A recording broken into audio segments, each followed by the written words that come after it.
Hello, I'm Brian Noble, CEO of Family Policy Institute of Washington. And I'm Brad Payne, president of FPIW Action. Couple disclaimers before we get started today. Nothing in this video is an endorsement of the candidate, nor the candidate's endorsement of FPIW or FPIW Action. It's simply a public service to meet and greet the candidate. All right. Good morning, Pete. Thank you for joining us. Brad and Brian, always a pleasure to chat with you guys. Thanks for having me on. You bet. All right. My first one's a three-parter.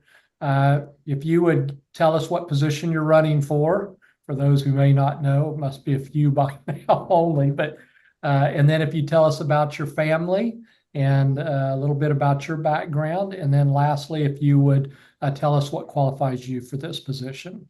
Perfect. Thanks, Brad. Pete Serrano, I am running for Attorney General of the state of Washington. I've been married to my wife, PJ, short for Patricia. Hopefully, she doesn't kill me for letting that out of the bag. But PJ for 15 years. And I've got three children, Sophia, 11, Lillian, 9, and she does go by Lily. And Max, his real name's Massimo, the Italian version, which is 6. And so that's the basics of this family, the Serrano family. Very, I love my kids. I love my wife. Very grateful for each one of them and the support they've given throughout this race.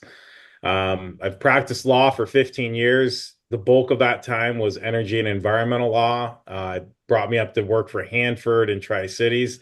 And for the past 3 years, I've run a nonprofit called Silent Majority Foundation, where I've had the pleasure of standing for Washingtonians' rights and really bringing the Constitution to the forefront of litigation against the state, against the federal government. And so I think those are real basic qualifiers. Just my experience in the courtroom against the Attorney General's office and standing for the people of Washington. What is your primary promise to the public if you are elected?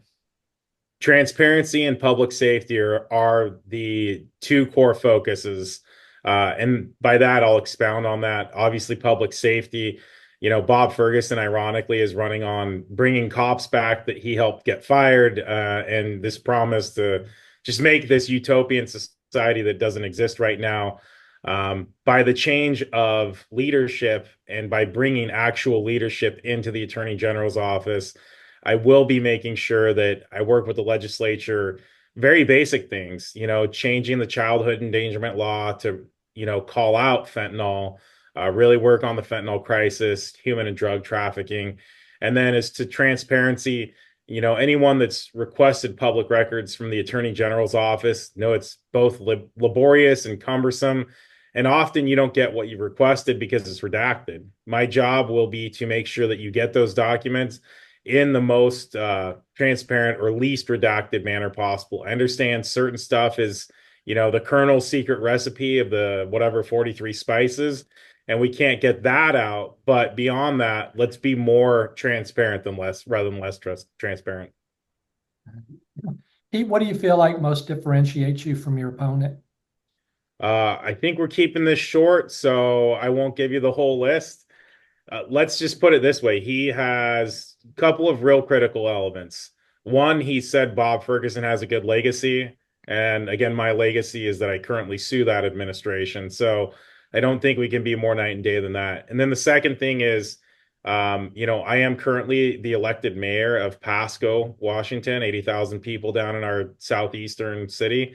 I've held that experience. I don't believe my opponents held any actual elected public service. And so I think the difference of showing up as a political appointee and having a boss that you report to and someone like me who has 80,000 people on his shoulders every Monday night at city council when I make decisions, it's a very different experience. And then the last thing I'll note is my opponent was the United States Attorney, which is a top criminal attorney for the United States in the Western District of Washington, from 21 to 23 or 22 and 23.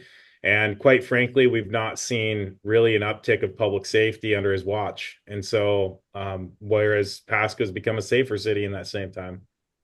All right, our fourth and final question is, what did you learn during the primary that positively impacted you during this general election?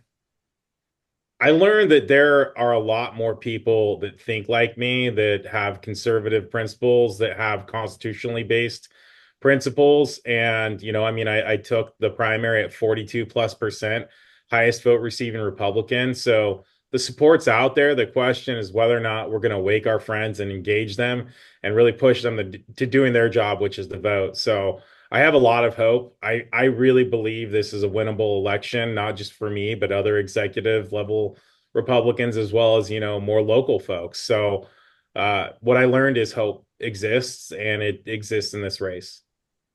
Amen. Well, Pete, thank you so much for being on with us today. We know you're a busy, busy man, but thank you for sharing with our listeners. Sure thing. Thanks, Brad. All right. Well, I'm Brad Payne with FPIW Action. And I'm Brian Noble with FPIW. Friendly reminder, nothing in this video is considered an endorsement of the candidate, nor the candidate's endorsement of FPIW or FPIW Action. Like we like to say around here, go out there and defend and advance biblical values in the public square. God bless.